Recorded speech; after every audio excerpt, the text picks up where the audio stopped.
Hi and welcome to Daily TFT. Today, I figured we're gonna do something different, which is we are going to talk about a really funny tournament game I had last weekend. It was the last day of the Open qualifier for the Golden Spatula Cup 3. It was a pretty, well, I mean, I'm probably going to put it in a stream title, but yes, it was a game where I ended up getting 2 3-star legendaries at the same time. And I figured it's probably worth analyzing on how I got to that point. So let's get to it. First carousel, I opened up with a Rod. Rod is a fairly solid opener, I feel. You can go towards Lucian, you can go towards Malzahar, and you can go towards Ari. So you have some flex, you're not 100% committed. So you're able to react a little bit towards what the game will give you. Now we're not going to go by this game step by step. I might skip around the boring parts because at not every point of the stage things are going to happen. But here we already see, okay, so right now I'm contemplating, am I gonna sell an Ezreal pair for 10 gold? I figured, yeah, I'll do it. I'll just do an eco opener. And here I had the decision between Metabolic, Rich Get Richer, and I think it was Bodyguard Crest. I go with the Rich Get Richer because I'm already managed to hit the 10 gold breakpoint before even getting the augment. So I know I'm gonna be able to do a crazy econ game. Here, right now I'm collecting innovators. At this point, I'm considering doing some sort of innovator opener. Usually with Rod, I don't tend to commit on innovators as much. I don't like the nerfed Echo that much, and overall, if I want to play innovators, I tend to be much more on the physical side than the AP side. So for me, in the back of my head, this is just an opener. This is just not to take too much damage. Right now I'm checking how much gold do I have, and I see, okay, I really should have bought that Ilaoi. I don't know why I didn't do it, but yeah, I should have bought out that shop. I think I was just checking how much gold I ended up having. Could have also kept the Morgana, honestly. Didn't really. Okay, I already see I'm making a decent amount of mistakes. To be fair, this is the last game of a long day, so I'm probably prone to be doing a lot of silly min-maxing mistakes. But I think people overrate these types of plays. I think having the overall game plan that you have in the game is much more important than trying to min-max every single little thing. But yeah. Anyways, I ended up picking Ilaoi and Quinn. I'm considering, I mean, I have an eco opener, so Merc is definitely something that's in the back of my head. I also pre-leveled because it's I can minimize the damage that I take, and it opens up. The point about leveling is that you want to open up the 3 costs for Gangplank and Misfortune, but also for stuff like Echo for the Innovator opener. Now here, obviously, I get very lucky. I received the Gangplank and I immediately put in the Mercenaries. So at this point, I already have a pretty good idea about how this game is gonna go. So I know I have a Rod and I have a Chain Vest.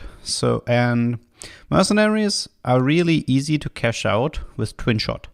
So from this point on, I already know I'm gonna be running Mercs.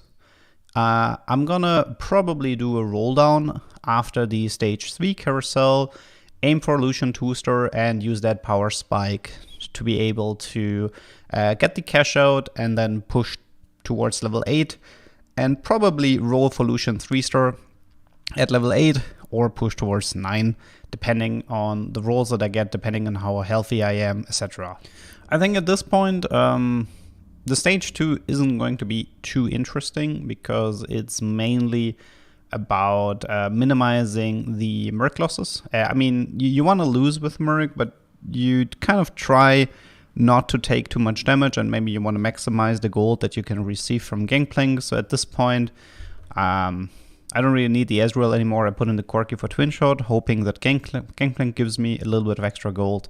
And that's more or less it. I think I can skip forward a little bit here because it's just an average Merc opener.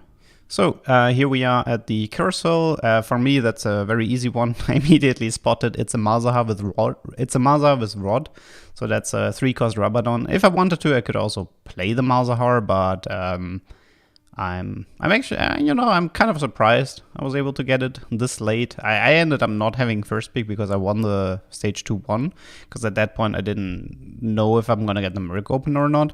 But yeah, pretty happy about getting 3 gold on the Malzahar.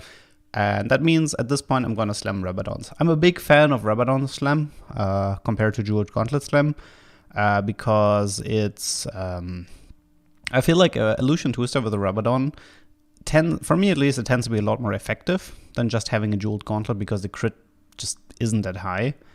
And I'm gonna give the Corki the Rabadon. I end up being level 5, so some people might think, yeah, but why aren't you going, like, why did you level to 5, or why did you put up items? And the thing is, I'm not looking to go crazy on the Merc here. So Mercenaries can be a pretty scary type, it can be a pretty scary comp to play. And I think at this point in the tournament, I think I know I need a top 6 to advance.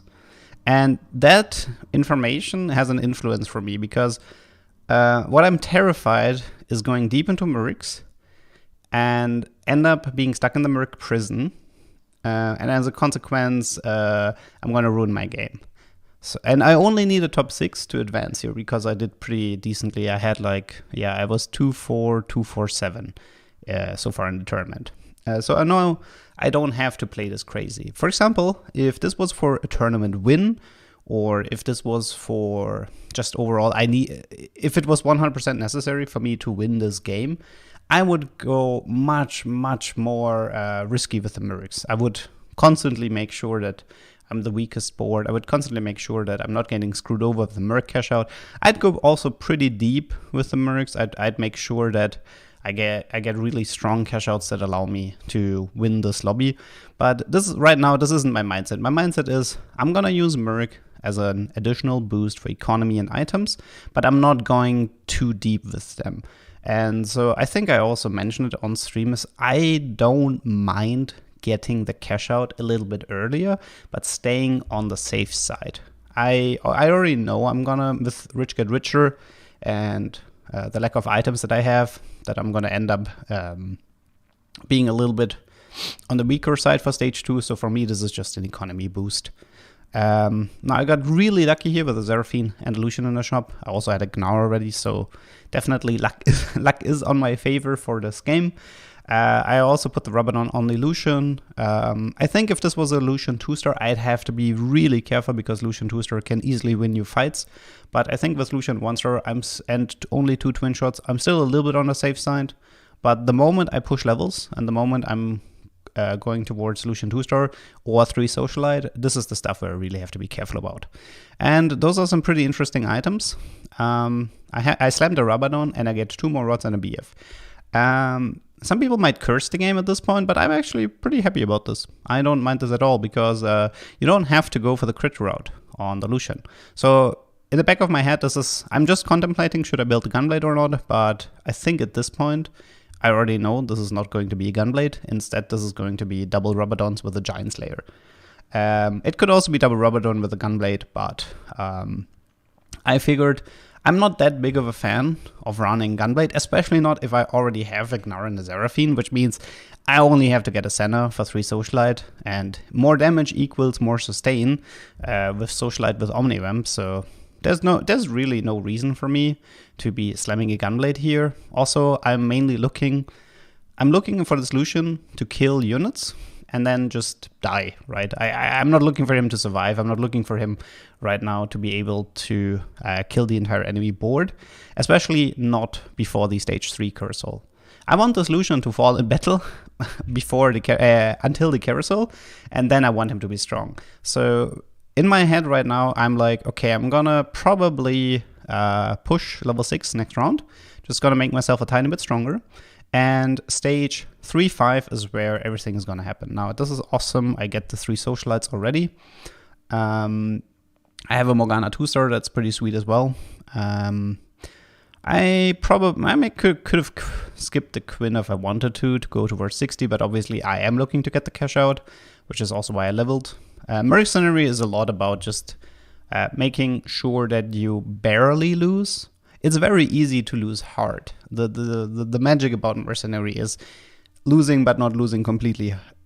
Like not losing all of your HP, still having some sort of HP buffer to play around. Just as an example, but it is possible in stage 2 to have 85 HP and still be in a 5 losing streak.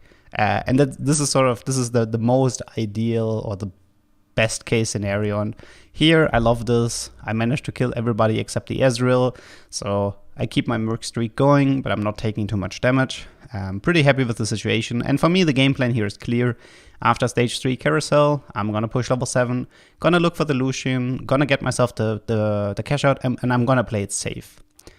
Okay, so here we have Prismatics. Now, Exiles for me is a no-go. This was never for debate, and I'm contemplating between Level Up and Verdant Vale, but I'm gonna end up going with the Level Up because Level Up has a pretty solid synergy with the high amount of economy that I'm running, and also because Verdant Vale is decent.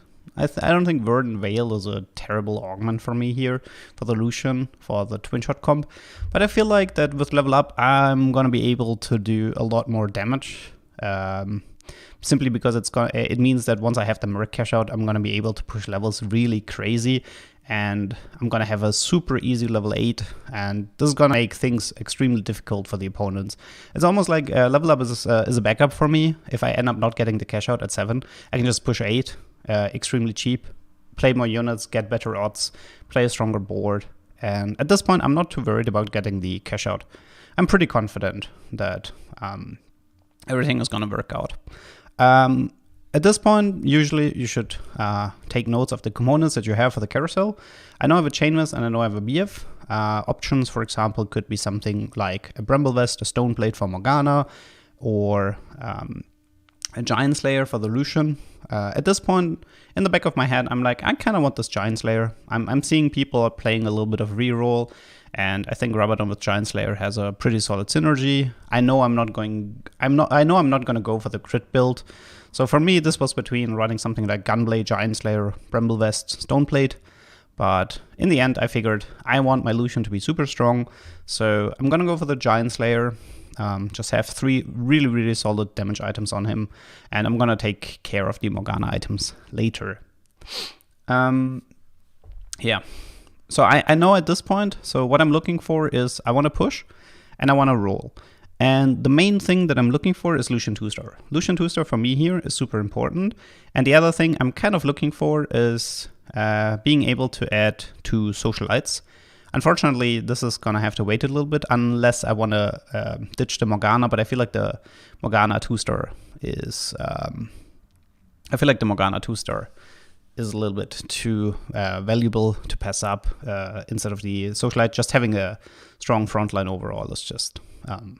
it's better than having the sustain and Lucian. At least that's how I feel about it, because I want people to be stuck on this Morgana, and Lucian will be able to get the cash out fairly fast. So like I said, I could have played this more greedy, but in the back of my head is, don't be stuck on the Merc prison, get yourself the safe top 6. It doesn't matter if you get the cash out.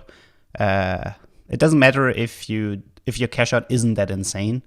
It's about getting the cash out, not being stuck in prison, and being able to focus on what comes ahead and not having to focus on being stuck on getting the Merc cash out.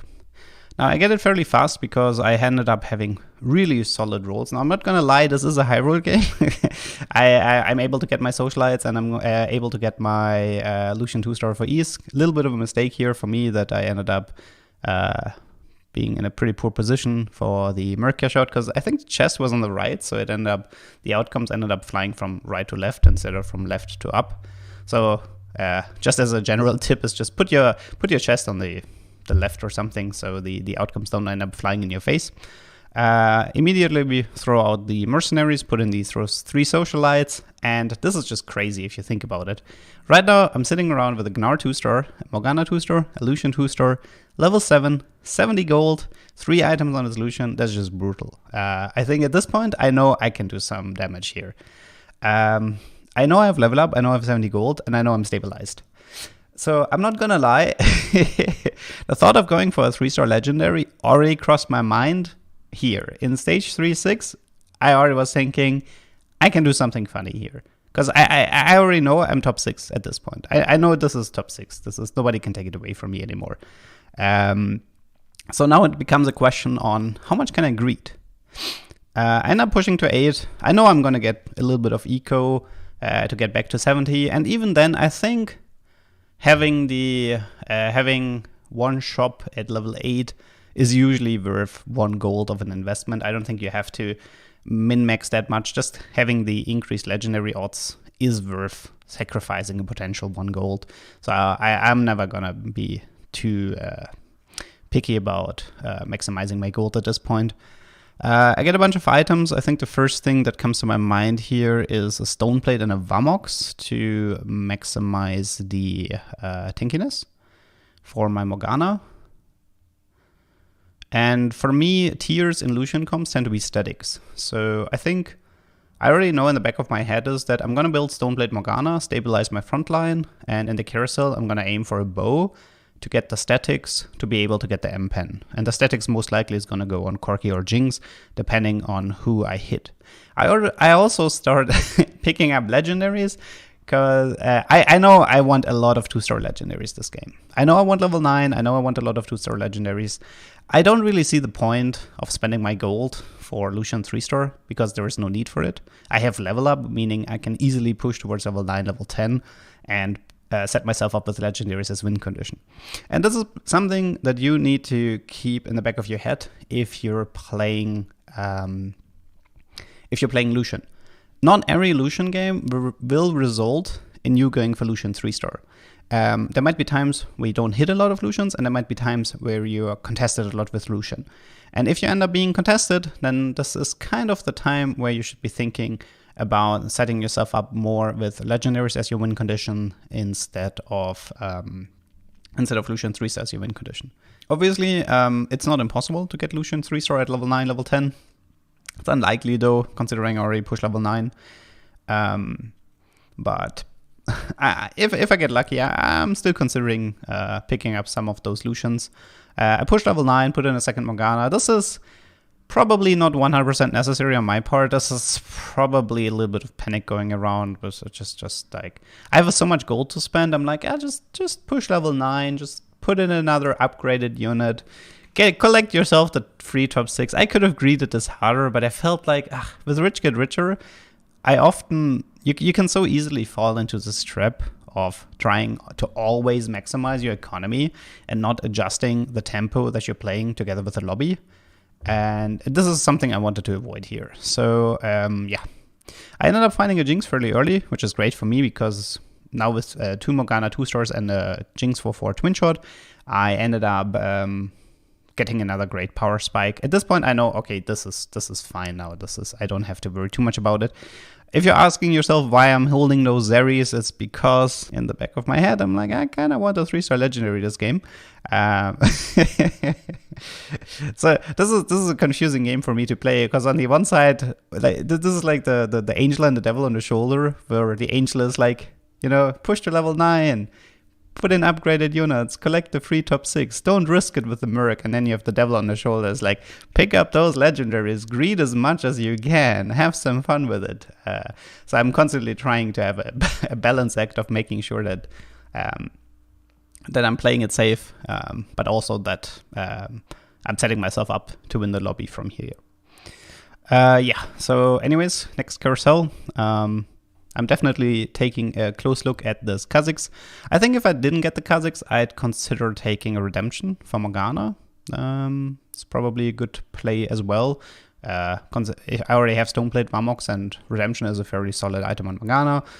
So going for something defensive again might be fine. I don't have Magic Pen yet, so statics is pretty high on my priority list. I ended up finding the Jinx before even having a statics. So in this case, Jinx is the best statics holder simply because she has an extremely strong base attack speed. I think it's over 1. I think her base attack speed is over 1.0.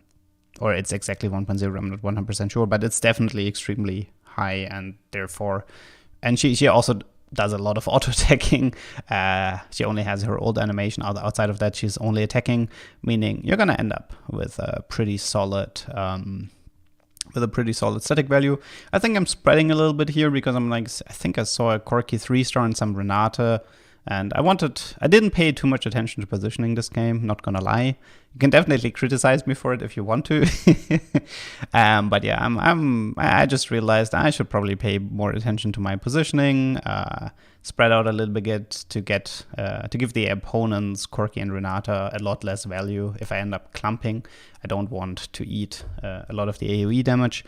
But I'm still very, very confident in this game. I'm level 9, I'm 63 gold, I'm completely stabilized. You can see me dancing with the dango because I know I can have some fun here. Okay, so the last augment choices. This was a terrible one. It's between cybernetic implants, salvage bin, and makeshift armor, and from my point of view, all of those are terrible.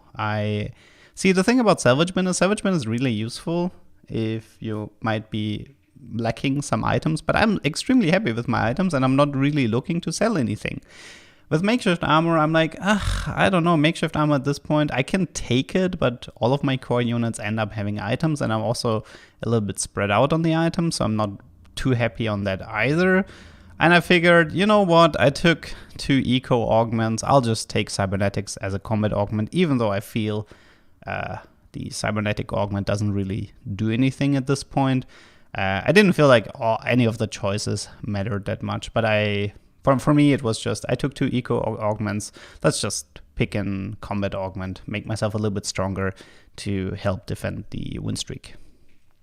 I think at this point we can also skip forward a little bit again, because I definitely decided at this point to be rushing level 9, otherwise I'd be rolling a lot more. So let's just skip forward a little bit, because it's just me more or less just rolling my interest for levels. And okay, this was honestly, again, I mean, I know people are going to all in at 5-1. So I mean, I could have greeted the entire stage 5-1, but something I like to do is to keep up with the tempo of the other players. So if I push level 10, I'm pretty confident that I'm going to be able at getting a 2-star legendary that I can add to my board without completely tanking my economy. I can still be on 30, 40 gold or something like this. I mean, I could sell the Zeris, I'd be at 40 gold. It wouldn't be too much of an issue. I'm not completely sacking everything, but I will be able, if I'm going to end up putting a 2-star Galio, a 2-star Jinx, a 2-star Jace, it's going to help me maintain my win streak, which is obviously really good for me because I'm looking to go very, very deep towards the late game. But I don't overcommit, right? I don't roll to 0. I just wanted, for me, I wanted to put in a little bit of power to be able to have an answer to what the rest of the lobby is doing, because in 5-1 you kind of can expect most people to all in. If you look at the HP values, it's like 5, 7, 18, 25. Almost all of these people will spend, will roll their gold towards 0, trying to add a power spike. And yeah, I just wanted to add something that helps me have an answer towards the power spike of the opponents before I go back towards the economy mode, which is pretty much what I'm doing right here. Obviously, I'm still collecting a lot of the legendaries, because truth to be told, I'm pretty sure at this point my idea was that I wanted to sell my Lucian, put those items onto Galio 3-star and sell my board. This is more or less what's going on in the back of my head right now. I'm like, I have such a 1 in a million game. I can do something super fun with it. And yeah, I see the Galio at this point. I'm definitely, I totally want the Galio 3-star this game. Put in a Silco instead of the Morgana. I don't really feel like I need the Morgana anymore. I just want to put strong legendaries on my board. I think Silco with Jinx is a super solid combination. Silco with tanks like Jace 2-star and Galio 2-star isn't necessarily the greatest play. Also, I could have, if I wanted to, I could have put the Silco more towards the backline and give some mana to Jinx. So Jinx with double statics and the Silco Hex, she ults super fast, which applies the anti-heal to everybody, which might make my life a little bit easier. There's a pretty solid Warwick running around, but can't really compete with all of those 2-star legendaries. I feel like you don't really have to play the Silco here. I could have easily just kept the Morgana or play something else. A 1-star Silco, I don't have too many expectations for him. If you put a 1-star Silco in the second row, I think you should expect him to maybe cast once and then die. Something like a 2-star Silco with a blue buff in the back row, that's something you have to pay attention for, right? Because that one can definitely kill your entire team. But a 1-star Silco just in the second row, I don't expect this guy to cast more than once. So for me, it's like cast once, make my front line a tiny bit tankier, and that's pretty much his job at this point. But yeah. Ended up picking another Vamox.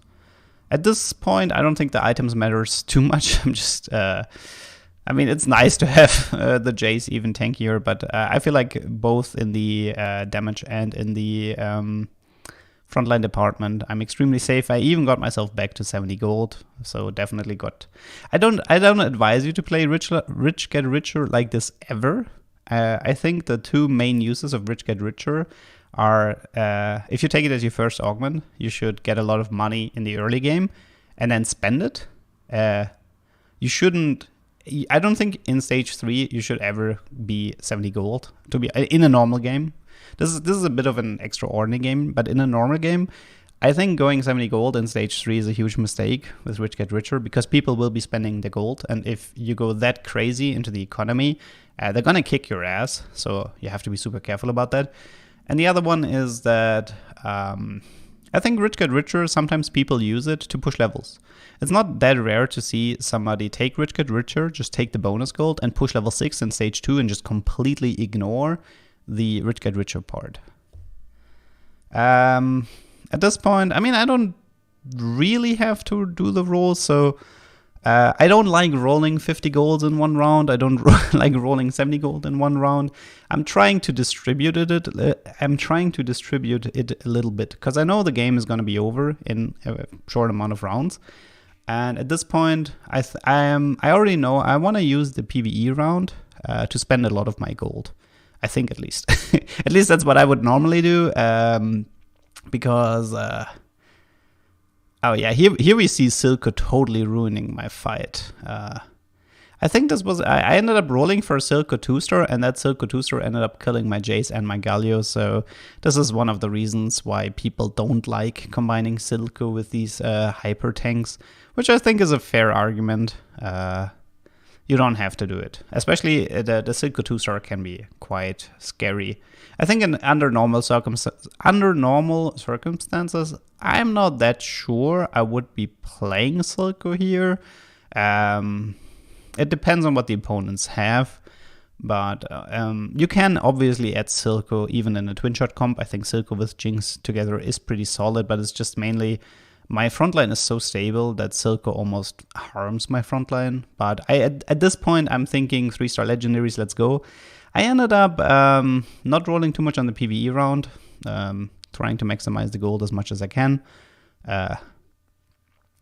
Probably should have sold that Lucian on the bench to buy one more legendary, but doesn't matter as much. I know the round could be over next round if both of them face me, so I kind of wanted to do the large roll down, got myself the Silco 3-star. Silco 3-star used to be a lot better. They ended up nerfing him a decent amount. It was a pretty fun roll down though.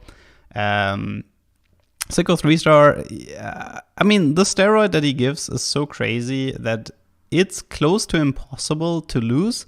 But there's something really funny happening in the top right corner, which is that the enemy Jinx rolled an Edge of Night. And Edge of Night is similar to this whole Shaco thing that it prevents burst, and I don't think the Jinx would have won that fight, but because the Silco explosion is also a crazy amount of damage. I wasn't too worried about it. And now I see, okay, next round is the last round. I'm gonna start selling my board, trying to force the second 3-star legendary. Ended up getting the Jinx fairly easy.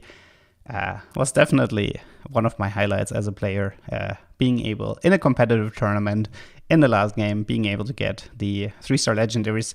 Not gonna lie, this was a high roll, but then again, would you ever see a game like this if it wasn't a high roll? I don't think so. I think high roll is a condition for this type of game to appear in the first place. But yeah, and now we see Jinx 3-star, takes charge, one-shots, damn, and yeah. Goodbye to my opponent. I think there are, even though this was a high roll game, and even though this was more of a fun showcase, there are a few lessons you can take from this game. And I think one of the lessons you should take is that Mercenaries with twin shots is a really, really solid, Mercenary with twin shots is a super strong combination that you can do. Because Lucian 2-star is such a powerhouse that it's pretty easy to be able to get the cash out. And you're never too worried about it, and you also always have a direction.